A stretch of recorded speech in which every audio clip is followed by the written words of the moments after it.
서늘한 기운이 감도는 규장각, 켜켜이 쌓인 서책의 묵은 향내가 짙었다. 소연은 희미한 등불 아래 앉아 끝도 없이 펼쳐진 기록의 바다에 잠겨 있었다. 가느다란 손가락이 조심스레 책장을 넘길 때마다 사각거리는 소리만이 정적을 갈랐다.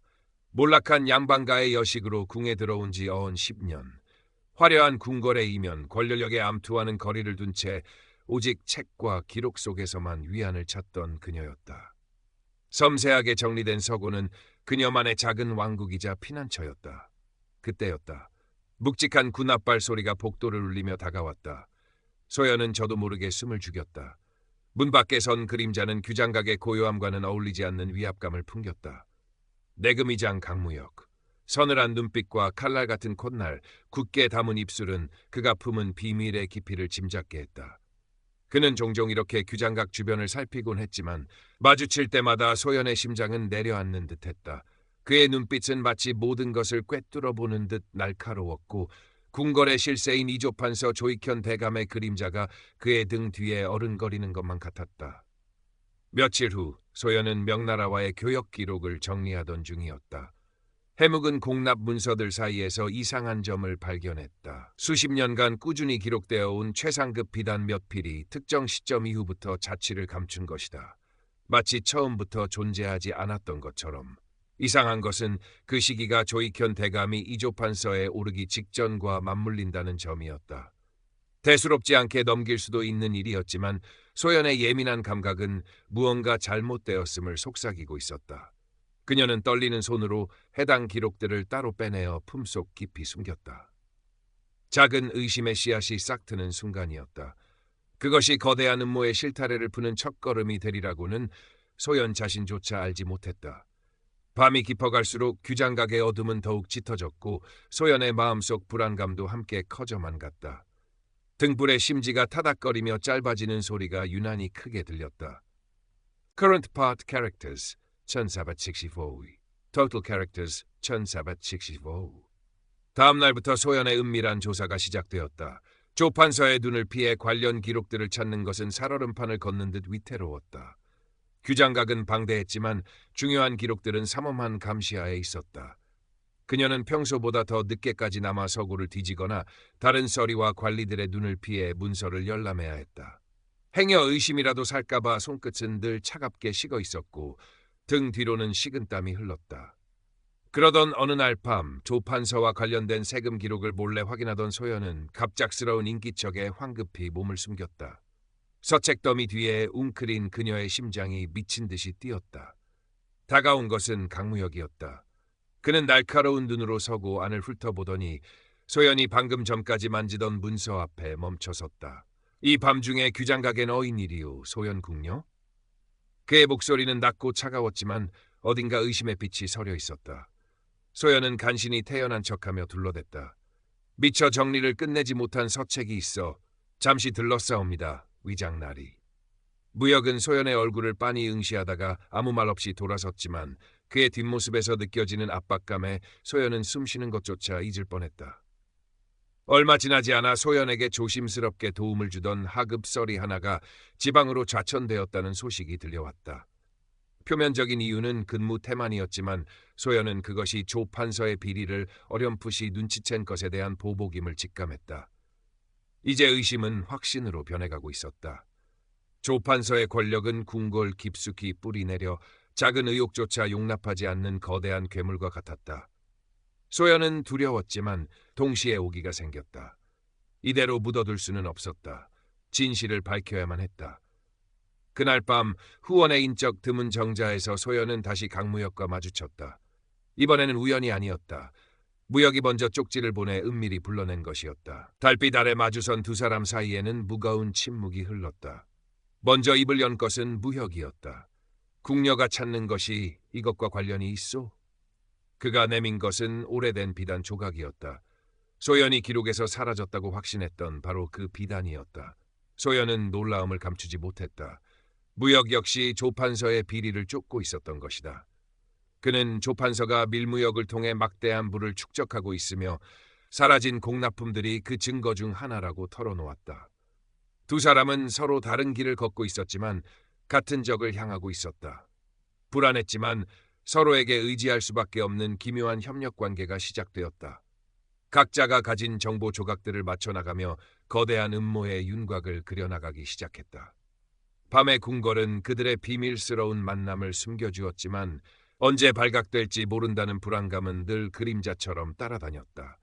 비밀스러운 만남이 거듭될수록 소연과 무역 사이에는 단순한 협력자 이상의 감정이 싹트기 시작했다. 엄격한 궁중법도 아래 궁녀와 내금의장의 만남은 상상조차 할 수 없는 일이었지만 공동의 목표와 공유된 위험은 두 사람을 보이지 않는 끈으로 묶어주었다. 밤늦게 후미진 서구 구석이나 달빛 어린 후원에서 만나 정보를 교환할 때마다 서로를 향한 시선에는 이전엔 없던 떨림과 애틋함이 깃들었다. 무역은 언제나처럼 과묵하고 냉철했지만 소연을 대하는 그의 눈빛은 미세하게 달라져 있었다. 위험한 순간마다 그녀를 보호하려는 그의 행동에선 차가운 가면 뒤에 숨겨진 따뜻함이 느껴졌다. 소연 역시 무뚝뚝하지만 강직한 무혁에게 점점 더 의지하게 되었다. 그의 넓은 등이 주는 안정감, 진실을 향한 그의 굳은 의지는 소연에게 큰 용기를 주었다. 하지만 두 사람은 감히 서로의 마음을 입 밖에 내지 못했다. 신분의 벽은 높았고 그들이 처한 현실은 위태로웠다. 드러나는 순간 모든 것이 파멸로 이어질 수 있음을 잘 알고 있었기 때문이다. 소연의 오랜 스승이자 어머니 같던 김상궁은 소연의 변화를 예민하게 감지했다. 밤늦도록 규장각에 머무는 날이 잦아지고 어딘가 불안해 보이면서도 눈빛에 생기가 도는 소연의 모습이 마음에 걸렸다. 어느 날 김상궁은 조용히 소연을 불러 타일렀다. 궁궐은 깊고 무서운 곳이다, 아가. 내 마음이 어디로 향하는지 모르겠으나 부디 몸가짐을 바로 하거라. 한순간의 실수가 돌이킬 수 없는 화를 부를 수도 있느니라. 김상궁의 걱정 어린 조언에 소연은 가슴이 뜨끔했지만 차마 진실을 털어놓을 수는 없었다. 한편 조 판서는 자신의 비밀에 누군가 접근하고 있음을 확실히 감지했다. 궁궐 내 정보망을 총동원하여 배후를 캐기 시작했고 의심의 촉수는 점차 소연과 무역을 향해 좁혀오고 있었다. 조 판서의 신복들이 노골적으로 소연의 주변을 맴돌기 시작했고 무역에게도 견제의 손길이 뻗쳤다. 무역의 충직한 부하인 박호위 무사는 밤낮으로 무역의 곁을 지키며 조 판서 측의 감시를 따돌리는 데 온 힘을 다했다. 그는 무역이 소연과 비밀리에 만나는 것을 어렴풋이 눈치챘지만 묵묵히 자신의 임무를 수행할 뿐이었다. 위험이 코앞까지 다가왔음을 직감한 소연과 무역은 더욱 신중하게 움직여야 했다. 이제 그들이 찾는 것은 단순한 비리 증거가 아니었다. 조 판서를 완전히 무너뜨릴 수 있는 결정적인 한방, 그의 모든 죄악이 담긴 비밀 장부의 존재였다. 장부가 어디에 숨겨져 있는지 알아내는 것이 그들의 다음 목표가 되었다. 시간은 점점 그들의 편이 아니었다. 조 판서의 그물망은 시시각각 좁혀오고 있었다. 소연은 밤낮으로 규장각의 기록들을 파헤쳤다. 조 판서의 과거 행적, 그가 관여했던 공사 기록, 심지어는 그의 사가 배치도까지. 작은 단서 하나라도 놓치지 않으려 애썼다. 그러던 중 수십 년 전 폐기된 궁궐 증축 도면 속에서 이상한 점을 발견했다. 조 판서가 개인적으로 관리하는 서재의 벽 뒤에 표시된 작은 공간. 공식 도면에는 존재하지 않는 비밀 공간이었다. 심장이 세차게 뛰기 시작했다. 비밀 장부는 틀림없이 그곳에 있을 터였다. 소연은 이 사실을 즉시 무역에게 알렸다. 이제 남은 것은 어떻게 그곳에 잠입하여 장부를 손에 넣느냐였다. 조 판서의 사전은 경비가 삼엄했고 특히 그의 서재는 외부인의 출입이 철저히 통제되는 곳이었다. 무역은 며칠 밤낮으로 고민하며 계획을 세웠다. 박호위 무사와 극소수의 믿을 수 있는 부하들만이 작전에 동원될 것이었다. 하지만 조 판서는 그들보다 한 발 앞서 움직였다. 그는 소연이 자신의 비밀에 가장 가까이 다가섰음을 확신하고 그녀를 제거할 함정을 준비했다. 그는 왕명을 위조하여 소연에게 은밀한 심부름을 시키는 척 궁궐 밖 외딴 사찰로 유인할 계획이었다. 그곳에서 소연을 처리하고 모든 증거를 인멸하려는 속셈이었다. 조 판서의 신복들은 이미 사찰 주변에 잠복해 있었다. 함정을 간파한 것은 무역이었다. 그는 조 판서 측의 움직임에서 이상한 낌새를 채고 뒷조사를 벌인 끝에 위조된 왕명의 존재를 알아냈다. 시간이 없었다. 무역은 즉시 소연에게 위험을 알리는 동시에 계획을 변경해야 했다. 소연을 구출하는 것이 최우선 과제였다. 그는 자신의 신분이 노출되고 임무 전체가 실패할 위험을 감수하기로 결심했다. 사랑하는 여인을 잃을 수는 없었다. 그날 밤 달빛조차 구름에 가려진 틈을 타 무역과 박호위 무사 그리고 3명의 정예 부하들은 조판서의 사저담을 넘었다. 그들의 목표는 단 하나, 서재의 비밀 공간에 있는 장부를 확보하는 것이었다.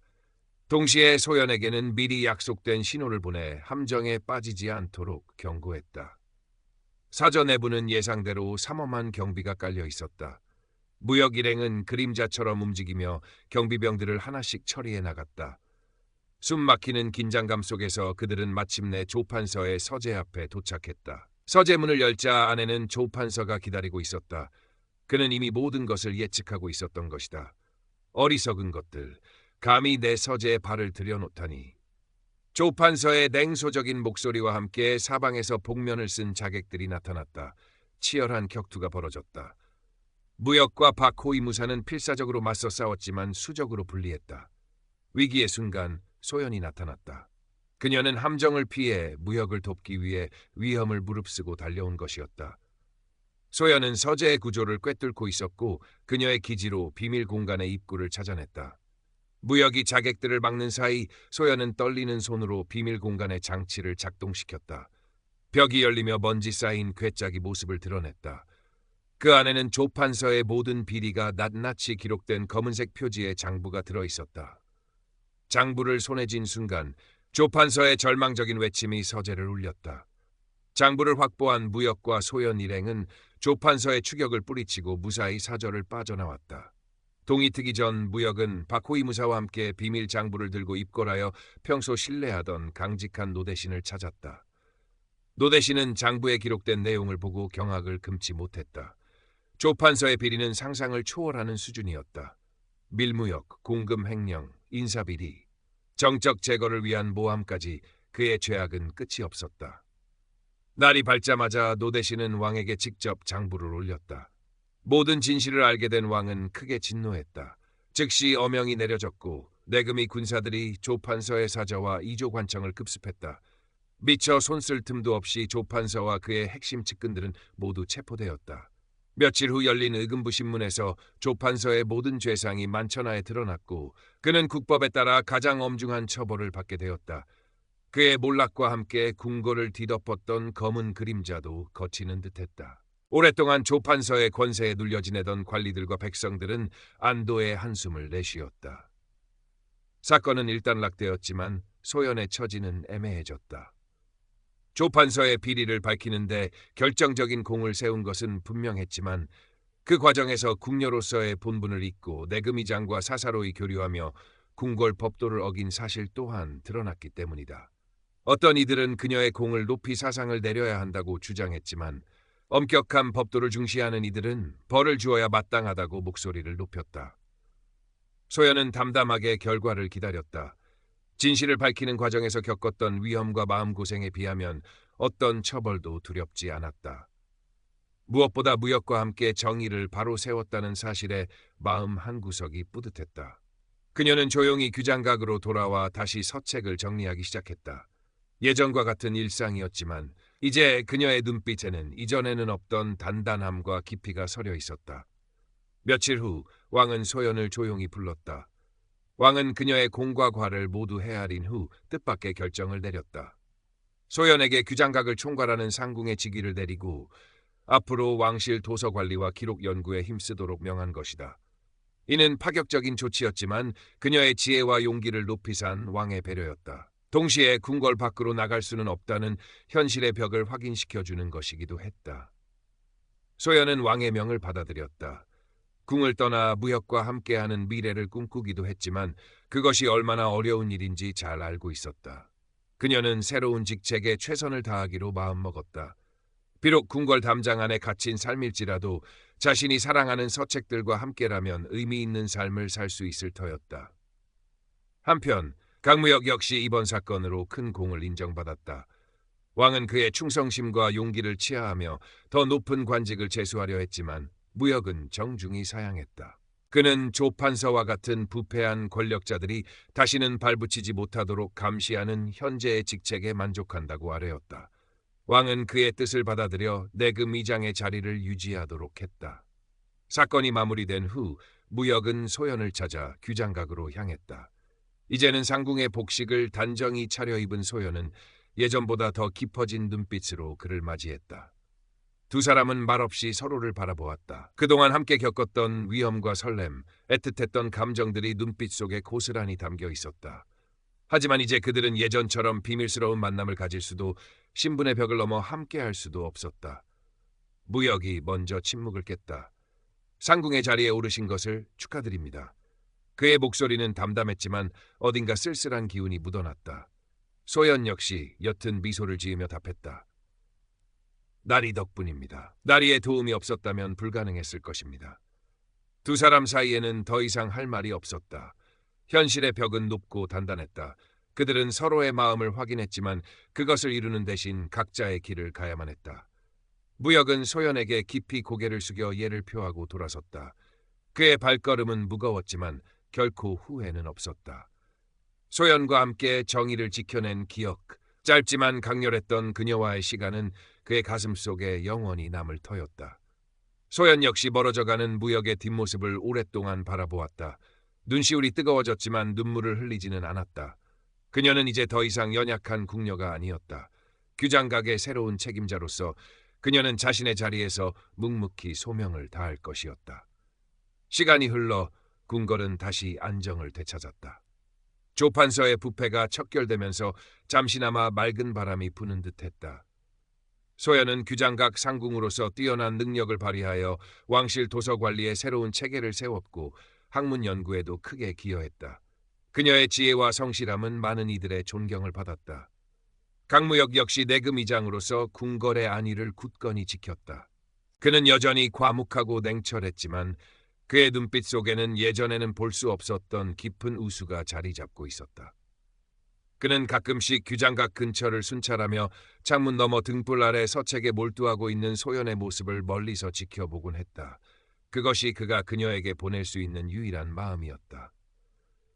두 사람은 비록 함께하지 못했지만 각자의 자리에서 서로를 기억하며 살아갔다. 역사의 경랑 속에서 피어났던 짧고 애틋했던 사랑은 그렇게 궁궐의 깊은 밤하늘 아래 아련한 별빛처럼 남았다. 정의는 실현되었고 부패는 척결되었지만 이루어지지 못한 사랑의 여운은 잔잔하게 남아 그들의 삶을 감쌌다. 어쩌면 그것이 엄혹한 시대를 살아가는 이들의 숙명일지도 몰랐다.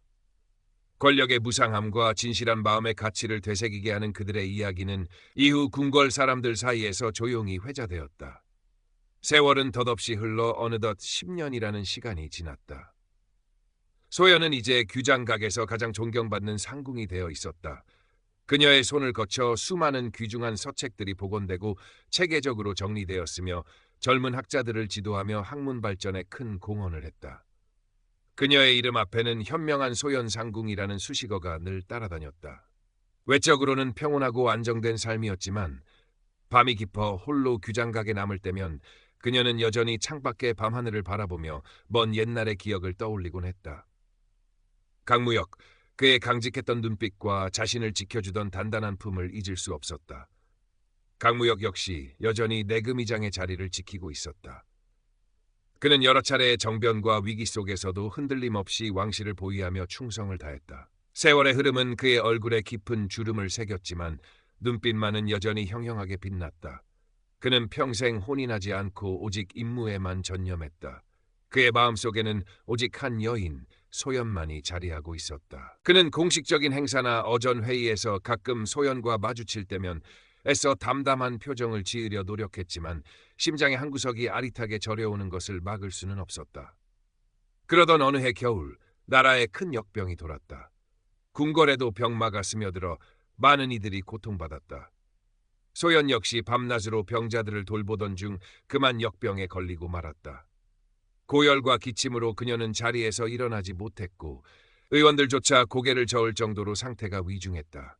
소식이 무역에게 전해졌을 때 그는 모든 공무를 제쳐두고 소연의 처소로 달려갔다. 병색이 완연한 얼굴로 가쁜 숨을 몰아쉬는 소연의 모습에 무역의 가슴은 무너져 내리는 듯했다. 그는 소연의 손을 꼭 잡았다. 차갑게 식어가는 그녀의 손에서 지난 10년간 애써 묻어두었던 감정들이 폭포수처럼 쏟아져 나왔다. 소연, 정신을 차리시오. 제발, 나를 두고 가지 마시오. 그의 목소리는 절박하게 떨리고 있었다. 소연은 힘겹게 눈을 떠 무역을 바라보았다. 그녀의 눈가에 희미한 미소가 어렸다. 날이 와 주셨군요. 늘 멀리서 지켜봐 주시는 것 알고 있었습니다. 그녀는 마지막 힘을 다해 무역의 손을 마주 잡았다. 후회는 없습니다. 나리와 함께했던 그 순간들 제 평생 가장 빛나는 기억이었으니까요. 소연의 숨결이 점차 잦아들었다. 무역은 그녀의 이름을 부르짖으며 오열했지만 그녀는 다시 눈을 뜨지 못했다. 그날 밤 규장각의 현명한 소연 상궁은 조용히 세상을 떠났다. 그녀의 장례는 검소하지만 정중하게 치러졌다. 무역은 장례 내내 말없이 그녀의 곁을 지켰다. 그의 얼굴에는 어떤 감정도 드러나지 않았지만 깊은 슬픔이 온몸을 휘감고 있는 듯했다. 소연이 떠난 후 무역은 더욱 과묵해졌다. 그는 남은 생을 오직 나라와 왕실을 위해 바쳤다. 하지만 아무도 모르게 그는 매년 소연의 기일이 되면 규장각 뒤뜰, 그녀가 생전에 아꼈던 작은 매화나무 아래를 찾아 조용히 술잔을 기울이곤 했다. 달빛 아래 홀로 앉아 소연과의 짧았던 추억을 되새기는 것이 그가 세상을 떠날 때까지 계속한 유일한 위로였다.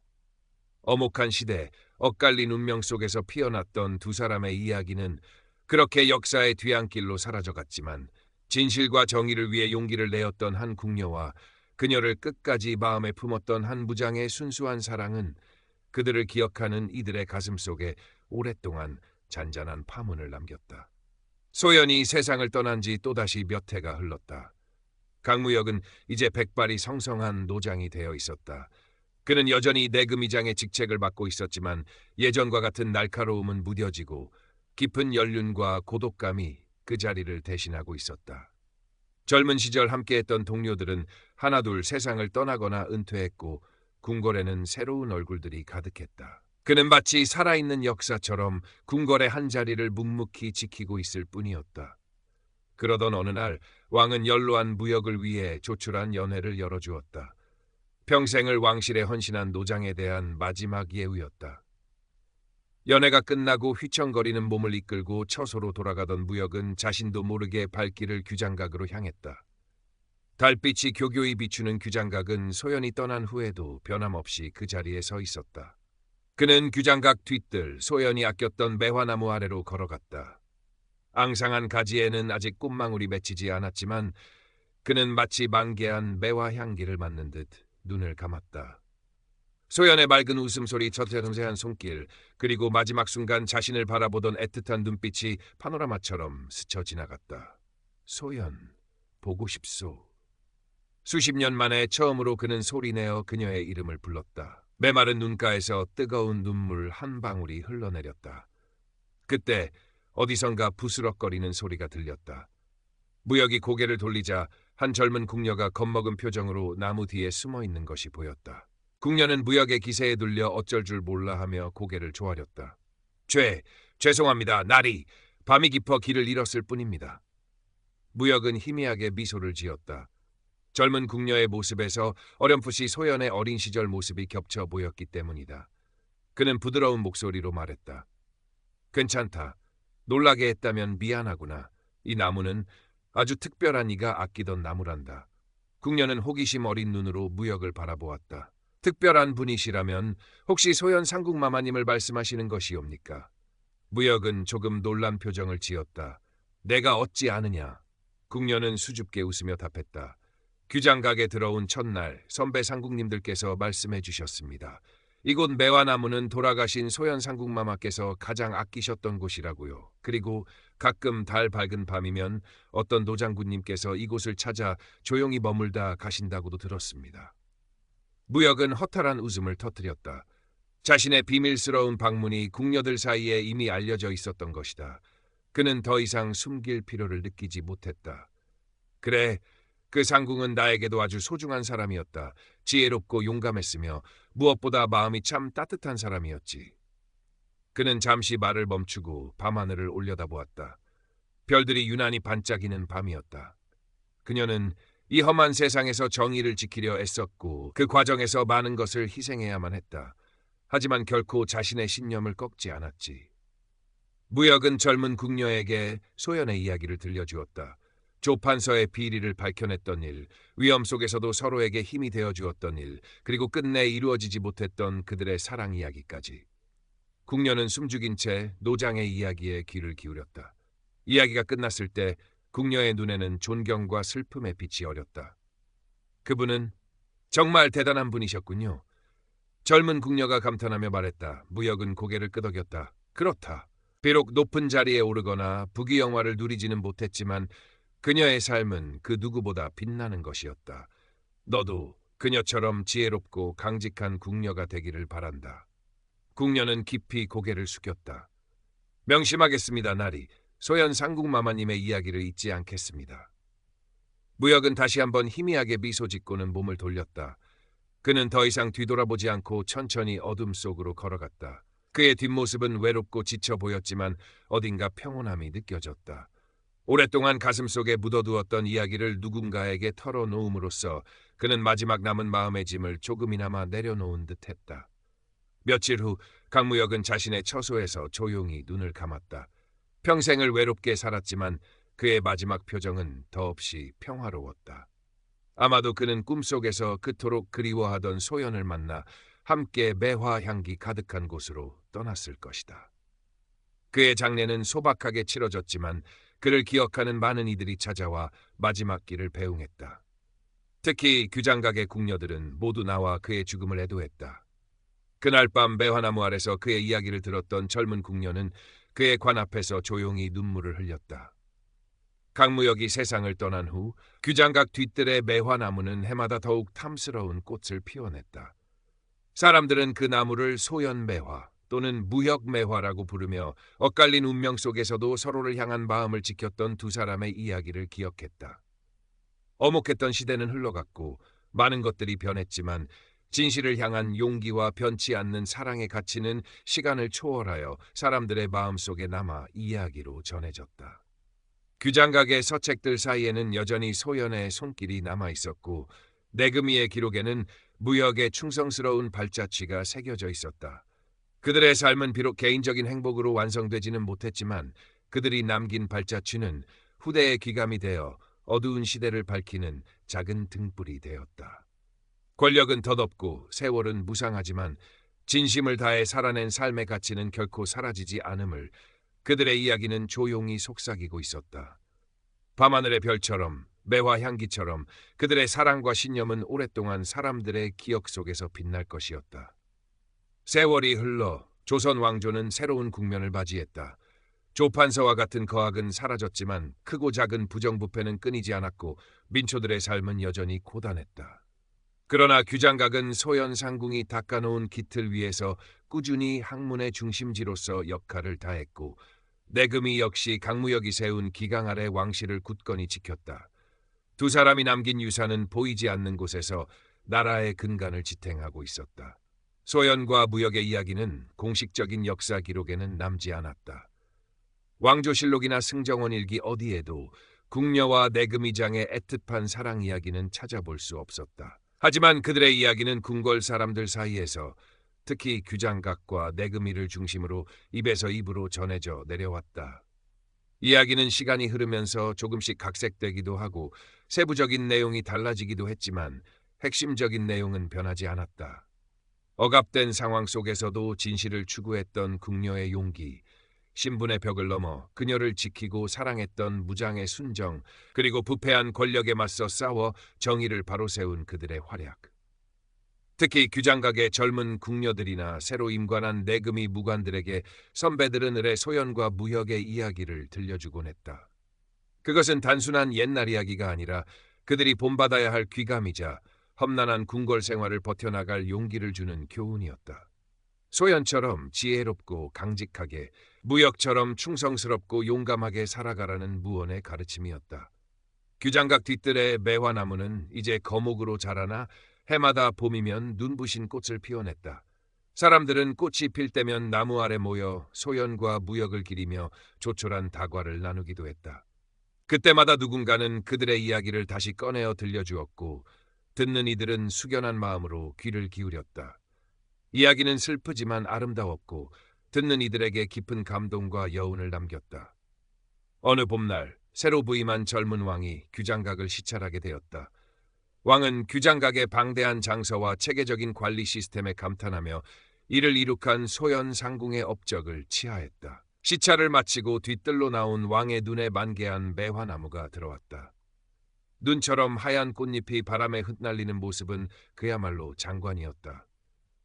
참으로 아름다운 매화로구나. 이 나무에 얽힌 이야기가 있다고 들었는데 과인에게 들려줄 수 있겠느냐? 왕의 물음에 규장각의 책임자인 대제학이 앞으로 나섰다. 그는 왕에게 소현과 무역의 이야기를 차분하게 들려주었다. 공식 기록에는 없지만 오랫동안 규장각에 전해 내려오는 이야기라고 덧붙였다. 왕은 이야기가 진행되는 내내 깊은 생각에 잠긴 듯 말이 없었다. 이야기가 끝나자 왕은 한동안 매화나무를 바라보다가 입을 열었다. 비록 역사에 기록되지는 못했으나 참으로 귀한 삶을 살았던 이들이로다. 그들의 용기와 충심, 그리고 서로를 향한 변치 않는 마음은 마땅히 후세의 귀감이 될 만하다. 왕은 잠시 생각에 잠기더니 곁에 있던 승지에게 명했다. 저 매화나무의 의열매라는 이름을 내리노라. 정의를 위해 용기를 내었던 궁녀와 충절을 다한 무장의 숭고한 정신을 기리고자 함이다. 또한 그들의 이야기를 기록으로 남겨 후세 사람들이 잊지 않도록 하라. 비록 정산시에 올릴 수는 없겠으나 규장각의 비사로서 소중히 보관하도록 하라. 왕의 명에 따라 소현과 무역의 이야기는 처음으로 공식적인 문서로 기록되었다. 비록 야스의 형태로 남게 되었지만 그들의 삶과 사랑이 마침내